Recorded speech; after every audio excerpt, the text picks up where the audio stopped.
Indonesia pasti memiliki kelengkapan hukumnya.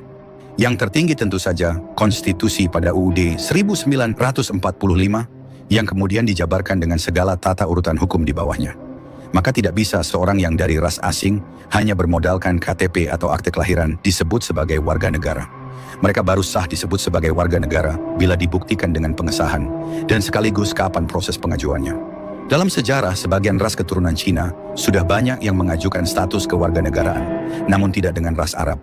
Mereka di zaman penjajahan banyak yang menjadi antek penjajah, ternyata mayoritas tidak pernah mengajukan status kewarganegaraannya. Ras Arab yang dimaksud di sini adalah mayoritas para imigran dari Yaman. Mereka bermigrasi pasca Perang Diponegoro tahun 1830 dan tetap mempertahankan garis keturunannya dengan memakai nama marga paternalnya dari jalur laki-laki. Namun sungguh aneh di dalam praktiknya, begitu banyak imigran Yaman ini yang kemudian malah menjadi pejabat publik seperti menteri, gubernur, wali kota, bupati, DPR dan DPRD, atau ASN dan TNI, Polri. Mereka juga dibiarkan untuk memiliki tanah dan mendirikan organisasi berdasarkan ras yang mana telah keluar pengesahannya dari pemerintah. Apakah bangsa ini begitu permisif kepada mereka karena sebagai sesama pemeluk agama mayoritas Islam? Ataukah karena telah melupakan sejarah dan konstitusinya? Sudah seteledor itu.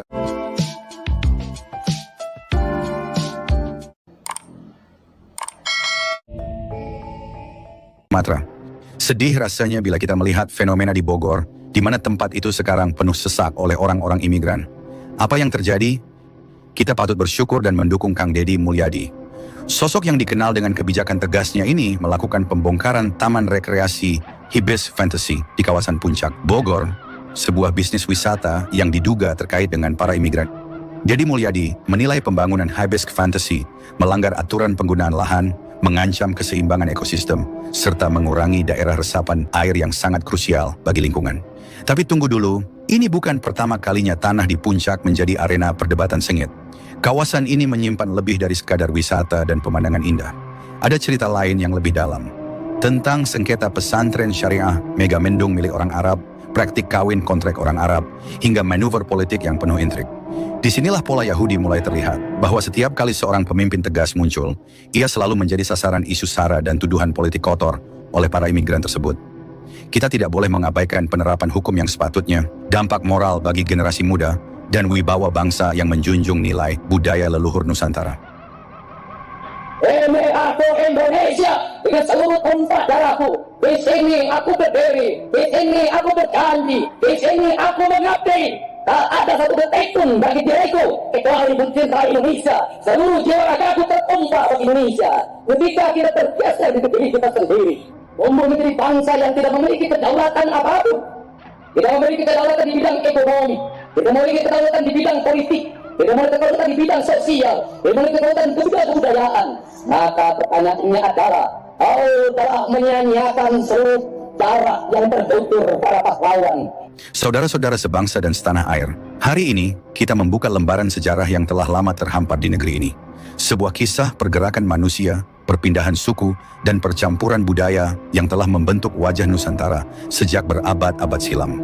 Namun, dalam lembaran ini, ada satu pertanyaan besar yang menggantung di benak kita. Di tanah hujan yang sejuk, di jantung Pulau Jawa, Bogor, sekelompok orang terus membangun koloni. Mereka bukan pribumi, bukan bagian dari suku-suku asli Nusantara, tetapi mereka yang datang dari tanah jauh, imigran dari dunia Arab dan dari Rohingya. Mereka hadir, mereka tinggal, mereka menetap, dan melakukan koloni berabad-abad. Sejarah mencatat, sejak masa kekuasaan Belanda, para imigran dari Yaman telah bercampur dengan penduduk setempat. Lalu, bagaimana dengan para imigran yang lebih baru? Yang datang dengan perahu-perahu tanpa negara, yang tanpa surat-surat yang sah seperti imigran Yaman? Saudara-saudara kita dari Rohingya, yang melarikan diri dari tanah mereka yang terbakar konflik. Apakah mereka akan diterima? Apakah mereka telah resmi menjadi bagian dari kita, rakyat Indonesia? Dan kini, pertanyaan terbesar yang menggema di hati rakyat, apa sikap pemerintah? Apakah mereka yang belum sah menjadi warga negara akan diberi tempat? Ataukah hukum berbicara tegas? Apakah deportasi menjadi jalan akhir? Atau justru ada kebijakan lain yang lebih lunak? Sejarah menunggu jawaban, bangsa ini menanti kepastian, dan kita semua terus mengamati apakah negeri ini tetap menjadi milik rakyatnya atau perlahan berubah dalam arus peradaban yang tak terbendung. Sahabat Puja Sumatera, Seorang putra bangsa yang bernama Muhammad Subhan, dia adalah pengacara senior dan sekaligus seorang magister hukum Universitas Indonesia, telah melakukan suatu langkah yang sangat berani dan bersejarah. Seorang diri dia mengajukan judicial review atau uji materi ke Mahkamah Konstitusi terkait status kewarganegaraan orang asing di Indonesia, terutama para imigran keturunan Yaman. Tentu saja di dalamnya termasuk sekelompok manusia paling rasis, sombong dan arogan di Nusantara. Mereka adalah para Habib klan Ba'alwi Yaman yang mengaku paling mulia nasabnya, paling suci darahnya, dan paling rasis tingkah polanya. Mereka mengaku sebagai cucu Nabi, padahal orang Arab saja bukan. Malah terindikasi sebagai orang Kaukasus dan keturunan bangsa Khazar atau Yahudi Askenazi, bukan keturunan Ibrahim alias Yahudi abal-abal. Setelah gagal total mencangkok agama Yahudi di abad pertengahan, kini mereka muncul sebagai entitas jahat pada Zionis Israel yang mencaplok negeri Palestina dengan mengaku sebagai keturunan Nabi Yakub bin Ishak bin Ibrahim. Residu dan polusi Khazar yang menyebar ke berbagai negeri ini juga menjadi bukti sebagai parasit yang berbahaya bagi setiap negeri yang ditumpanginya. Di masa silam, mereka mendirikan dinasti Fatimiyah Mesir dan dengan berani mengaku sebagai cucu Nabi Muhammad Sallallahu Alaihi Wasallam. Setelah Fatimiyah ambruk, sisa-sisanya kabur ke Yaman dan kembali mengaku sebagai cucu Nabi. Kali ini mencangkok ke Sayyid Ahmad bin Isa, seorang keturunan Imam Hussein yang kurang populer karena lebih terkenal sebagai saudagar minyak. Namun mereka lupa, walau kurang populer, sebagai cucu Nabi ternyata nasabnya tetap ditulis, makamnya ada di Irak, dan 3 putranya saling mencatat keturunannya. Ketiga putra tersebut Muhammad, Ali, dan Hussein. Tidak ada nama Ubaidillah yang diklaim sebagai datuknya Ba'alwi. Kini dari hasil tes DNA, Ba'alwi semakin tragis nasibnya dan malu selamanya dalam sejarah. Garis lurus nasab laki-lakinya begitu mudah dipatahkan. Cucu Nabi bukan, malah terdeteksi sebagai Yahudi Khazar asal Kaukasus. Kini terbukti, klan Ba'alwi yang hijrah ke Nusantara atas inisiasi dan bekerja untuk kepentingan penjajah Belanda, ternyata banyak melakukan kejahatan pada bangsa ini. Tidak saja di era penjajahan, bahkan hingga di alam kemerdekaan. Mereka membelokkan sejarah leluhur Nusantara, memalsukan makam, dan bahkan telah berani mengklaim sejarah kemerdekaan Indonesia.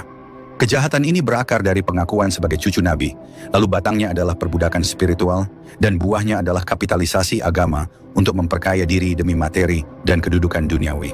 Menarik untuk ditunggu hasil dari gugatan status kewarganegaraan tersebut. Bila memang terbukti mereka bukan WNI, maka dampaknya. Pertama, mereka tidak berhak punya tanah di Indonesia. UU Nomor 5 Tahun 1960 tentang Undang-Undang Pokok Agraria.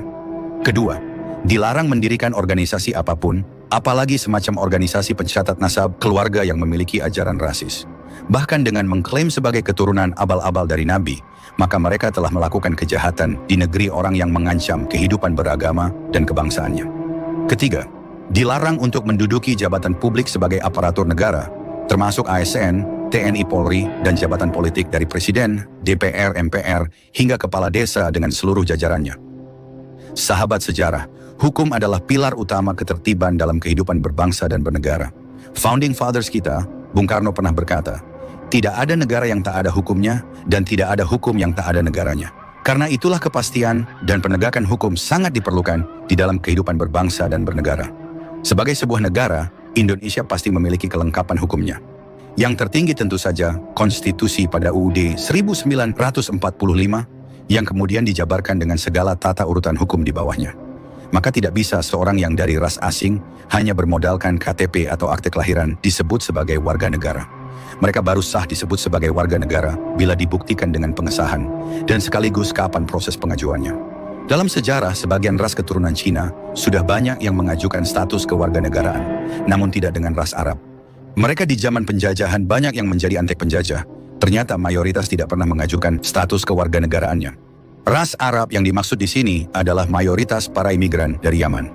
Mereka bermigrasi pasca Perang Diponegoro tahun 1830 dan tetap mempertahankan garis keturunannya dengan memakai nama marga paternalnya dari jalur laki-laki. Namun sungguh aneh di dalam praktiknya, begitu banyak imigran Yaman ini yang kemudian malah menjadi pejabat publik, seperti menteri, gubernur, wali kota, bupati, DPR dan DPRD, atau ASN dan TNI, Polri.